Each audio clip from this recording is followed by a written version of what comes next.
Now at 6 and streaming on crossroadstoday.com, Victoria police arrested a man this morning. His charge is coming up. The market for homes in Victoria grows compared to last year. And there are still questions about the death of a Texas A&M Corpus Christi student. Lots of cloud cover today, but we did get a few isolated showers around the area. At this hour, all that has decreased and moved south. Thing is, it's going to happen again tomorrow and Sunday and Tuesday and Wednesday. So we're looking at about 7 days of continual rain. We'll talk about that coming up in a moment. And Texas A&M head coach Mike Elko discussed his team at the SEC Media Days. That's in sports. You're watching 25 News now at 6. Good evening and thank you for joining us. I'm Don Brubaker. Karina Garcia has the night off. Victoria police arrested a 34-year-old man today. Ernest Ramos of Victoria is charged with continuous violence against a family. He is in the Victoria County Jail in lieu of $50,000 bond. Wharton County deputies arrested two men Thursday. 30-year-old David Palacios of El Campo faces 3 charges of sexual assault of a child. He is in the Wharton County Jail in lieu of $45,000 bond. 48-year-old Devin Kohanek of Wharton faces 2 charges of aggravated assault of a family member with a weapon. He is in the Wharton County Jail in lieu of $50,000 bond. More homes in Victoria are up for sale as compared to last year. The Texas Quarterly Housing Report shows active listings in Victoria have risen by 46%. That's compared to the second quarter of 2023. That gives home buyers more options. Home prices have remained strong. The median home price in Victoria stands at $239,900. That's a 4.2% increase from last year. The unemployment rate in Victoria rose almost a full point in June. The Texas Workforce Commission reports the Victoria unemployment rate for June was 4.7%. In May, it was 3.8%. 1 year ago, the Victoria unemployment rate was 4.2%. The Texas unemployment rate is at 4%. Corpus Christi police say so far there are no signs that missing Texas A&M Corpus Christi student Caleb Harris was murdered. Authorities confirmed that Harris's remains were found in a wastewater station and that the investigation into his disappearance remains open. They are awaiting final autopsy reports. Texas A&M Corpus Christi President Dr. Kelly Miller said Harris will be remembered as what she called a cherished son and beloved brother. Victoria ISD school board members met late into the evening Thursday to discuss several information items and to workshop the 2024-2025 budget. The board discussed devoting 85% of its budget to employee salaries. Currently, between 74 and 76% of the district's budget is dedicated to salaries. Victoria ISD Board President Mike Mercer said the newly proposed increase would leave a little over $10 million for what he called everything else. Emergency rules are put in by the Texas General Land Office regarding the rebuilding of the Texas Gulf Coast after Beryl. These rules are about emergency dune restoration, stabilization, and repair of damaged habitable structures, and repair and shortening of dune walkovers. These emergency rules will affect Matagorda County. Starting July 10th, the emergency rules will be in effect for 120 days. The rules will help property owners on the coast with immediate repair and cleanup activities. Now let's take a first look at your forecast. Here's First Warn Storm Team Chief Meteorologist Mac Pettis, and I just looked at this, Mac. There are still 4,600 CenterPoint Energy customers in the Houston area without power. How many days after Beryl? 12 now? 12 days, yeah. It's been almost 2 weeks because it came in on a Sunday and a Monday morning. So, boy, I'll tell you, that's one of the big problems that we're going to have. And you know what? It's not a surprise. This happens every time we have a storm. I guess nobody was ready on even a Category 1 doing that much damage. Well, today we had the cloud cover and just a few isolated rain showers caused by this little frontal system that stalled over our area. That's going to happen again tomorrow, so it's not going to be sunny and blue. However, the thing is, the rain's going to be going on for almost 7 days now. So that means we may have some flooding by next week. We'll be talking about that coming up in just a moment. Stay tuned. Mike, thank you. A massive technology outage swept major services worldwide, disrupting public transport links, delaying international flights, and restricting operations for healthcare facilities and businesses. It all centers around an Austin company. We know what the issue is. We're resolving and have resolved the issue now. It's recovering systems that are out there. George Kurtz is the CEO of CrowdStrike, the U.S.-based cybersecurity company at the center of Friday's global technology meltdown.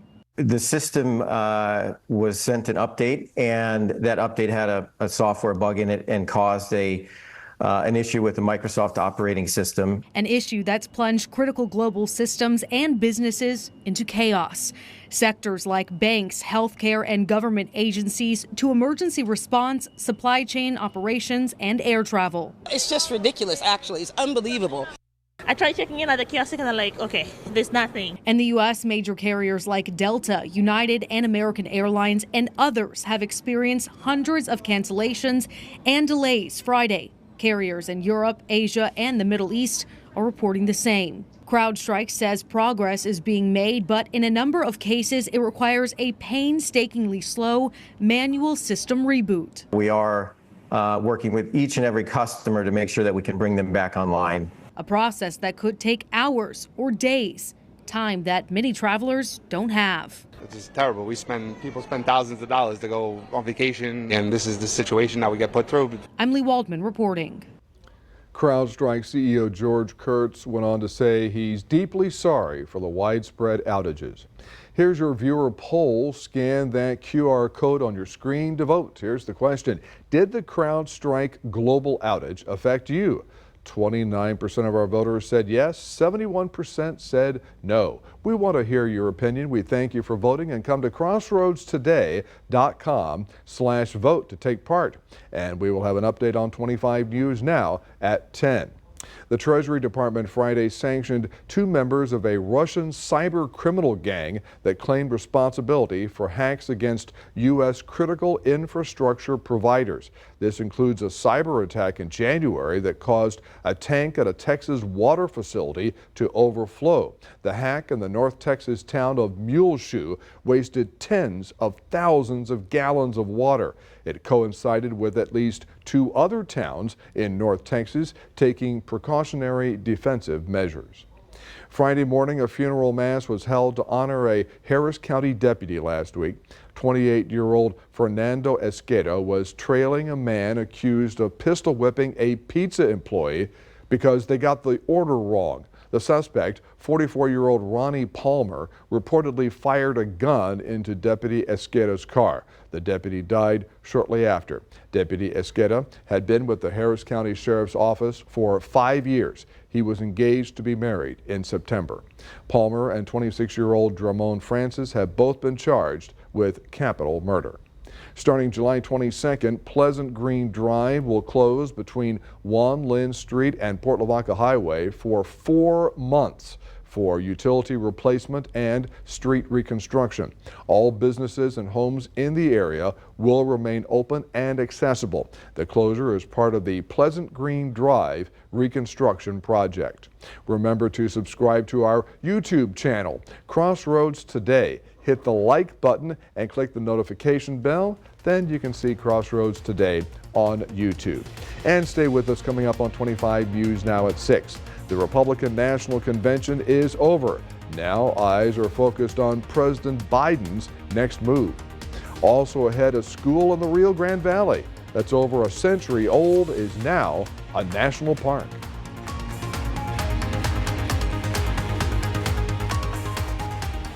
Now in the rearview mirror. Here's the latest on the campaigns. A dizzying week in U.S. politics, shaking up the 2024 race for the White House. What began with an assassination attempt on former President Donald Trump became a rallying cry for the Republican Party as members united behind their leader. The culmination of the Republican National Convention, and at times subdued, other times fiery speech from Trump himself as he formally accepted the GOP nomination for president for the third time. The discord and division in our society must be healed. We must heal it quickly. The Democrat Party should immediately stop weaponizing the justice system and labeling their political opponent as an enemy of democracy.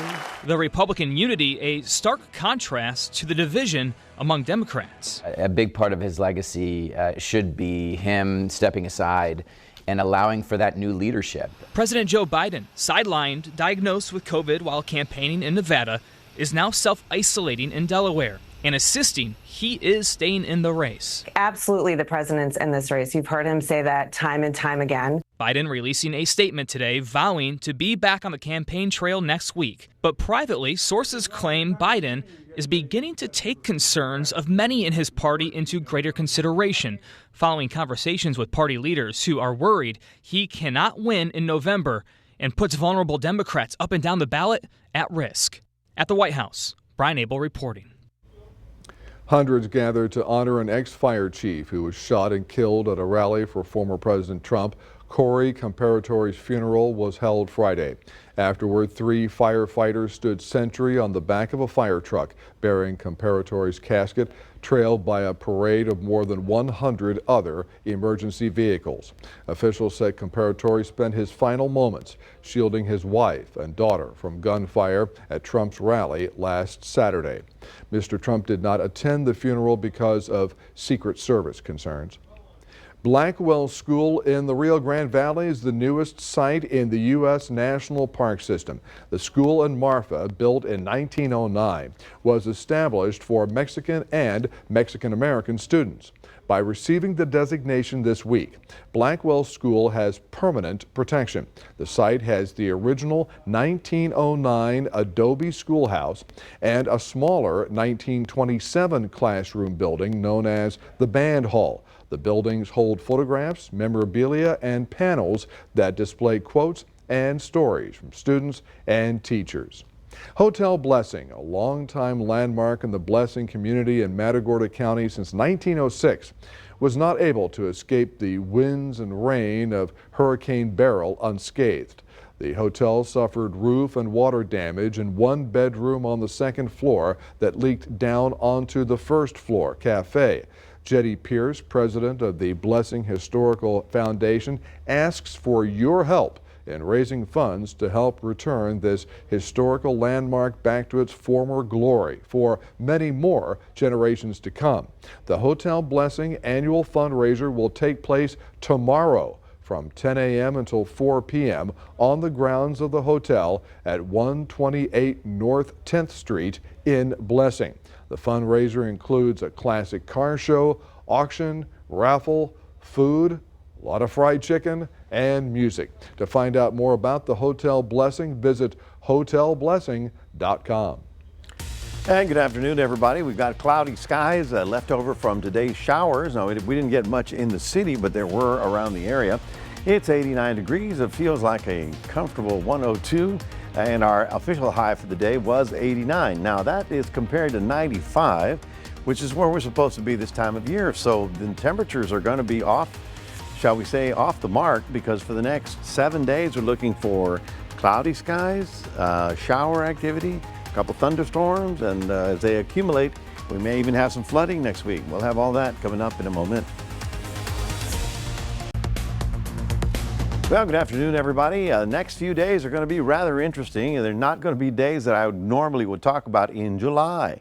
Very significant rain pattern setting up for us. Now, today we actually had some storms that fired north of us, drove down, and then sort of fell apart when it got into our area. But the little stationary front here is one of the triggering mechanisms for that activity. So tomorrow, Saturday and Sunday, we've got, shall we say, widely scattered showers. But the thing is, because it sets the stage on Monday, Tuesday, Wednesday for a lot more than widely scattered showers. In fact, as we've been talking about for the past, week, the big dome of high pressure moved over here, and that gave all of the Northeast, the Midwest, a break in the intense heat.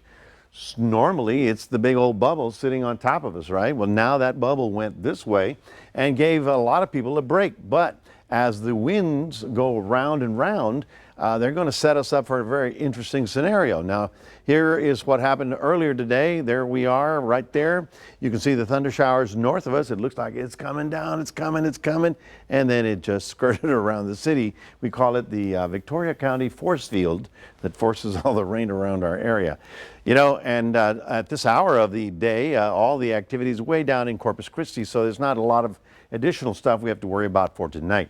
Now, here is what happened in the last 12 hours. Now, the city didn't get that much, but to the north of us they did, and that's probably around the Hallettsville area. That's in Navidad River, and then, of course, a little bit of activity down south on Highway 59 as well. But the thing is, you know what they say, a little bit of a good thing too many times can become a problem. That's kind of where we're looking at. Now, the dome of high pressure that moved west is what we call a semi-permanent feature. In other words, every summer it shows up and it directs the traffic.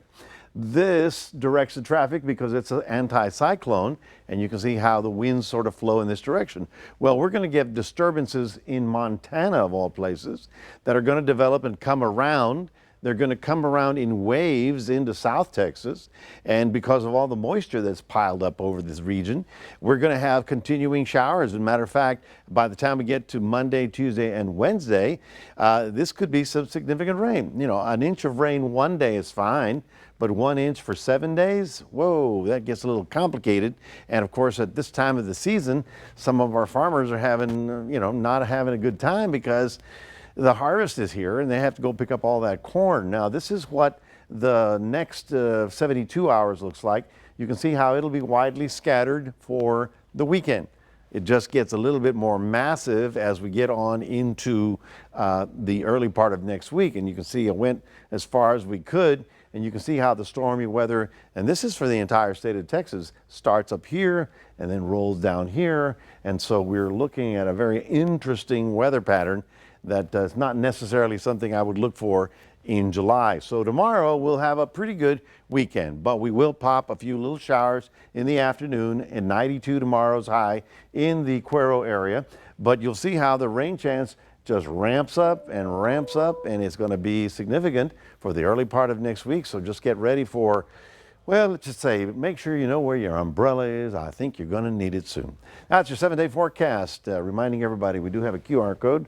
Love for you to scan that, put Crossroads Today on your phone, and I will toss it back to Don.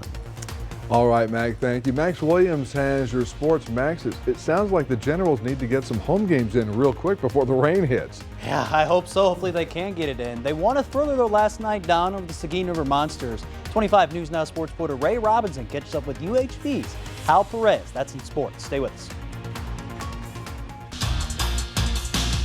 Last night, the Generals won a thriller at Riverside Stadium. After the game, sports reporter Ray Robinson caught up with the hometown guy and Hal Perez on keeping the momentum.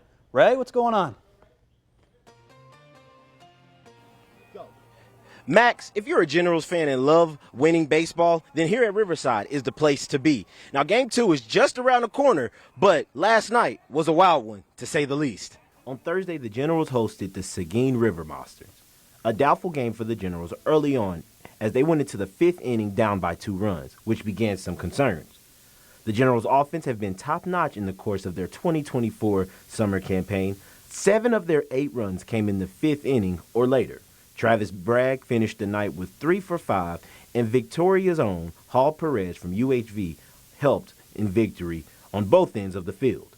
It was a wild pitch, and I saw the ball bounce like hard off the fence. So I was like, we got a chance. When I grabbed it and I looked, I had a chance, and I just ran and dived to him and got him, and we got the out.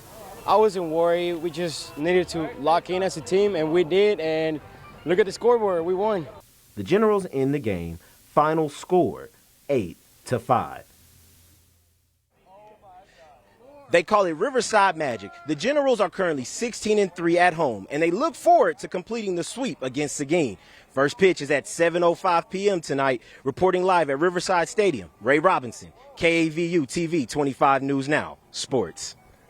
Thanks, Ray. Moving from the college level now to the professional level, the Houston Astros are back from the All-Star break playing the Seattle Mariners in Seattle. First pitch is at 9:10 p.m. This series is pivotal for both the Mariners and the Astros, as the Astros are only one game back from the Mariners in the AL West race. On the mound now for the Astros is Hunter Brown, and Luis Castillo pitches for the Mariners. Also, the Texas Rangers are back in action tonight against the Baltimore Orioles at Globe Life Field. Rangers are 5 games back from the Mariners and are playing to make a deep run, hopefully, to the World Series. On the mound for the Rangers tonight is Nathan Eovaldi. For the Orioles, it is Corbin Burns. And finally, the SEC Media Days took place a week for this July 15th, 18th in Dallas, Texas. The SEC this season is going to be drastically different, adding 2 new teams in Oklahoma and Texas coming from the Big 12. But another team in Texas A&M is still trying to be looking for a good season and return with the new head coach in Mike Elko. I think our kids have embraced that. I think they've bought into what we want to be about. They've embraced the direction we want to go, and I'm really, really happy with the progress we've made in my first 7 months on the job, and now we've got to go finish that and be successful this fall. Mike Elko is hoping to turn Texas A&M back to premier contender in the SEC. Last season they went 7-6 and played in the Texas Bowl against Oklahoma State, where they lost 31-23. That's all in sports. Don, back to you. Thank you, and we're back in a moment. When a man grabbed a 6-year-old by the wrist, 3 11-year-olds jumped into action to help free the girl and get help. Finally tonight, police in Washington State say a man tried kidnapping a 6-year-old girl. It happened when an ice cream truck pulled into a neighborhood. A stranger grabbed the girl by the wrist. Authorities say 3 11-year-old girls, also on their way to get treats, confronted the man, begging him to let the girl go. They started recording on their phones, persisted until he let her go, and they pulled her to safety. The suspect ran off, but police caught up. Proof that see something, say something works. The suspect was taken to jail but has not been formally charged. That could happen in the next couple of days. Nice job, girls. Saved possibly a young person's life right there. We have 5 locations where our hurricane tracking guide can be picked up. Go to crossroadstoday.com, click on Weather, Hurricane Tracker, and you'll see it on your right below Storm Prep 2024. And I tell you what, right now it's calm. Yes. Right now it's calm for hurricanes. We're very happy about that, but you never know. You're right. And go to El Campo Cycle Center. They have some of these on hand. Well, folks, the weekend's going to be interesting. We'll have some isolated showers around the area, and then we'll have scattered showers around the area on Sunday, and then we're going to have numerous showers around the area Monday, Tuesday, and Wednesday. So we could see a little bit of rain on 7 days in a row, which then puts us in a completely different situation. What do I say? A little bit of a good thing too many times. Right, exactly. We may have too many times, so we may have a little flooding by middle of next week. So we'll certainly be here to watch it for you. All right, thank you, Mac. Thanks for joining us. We'll see you tonight for 25 News Now at 10.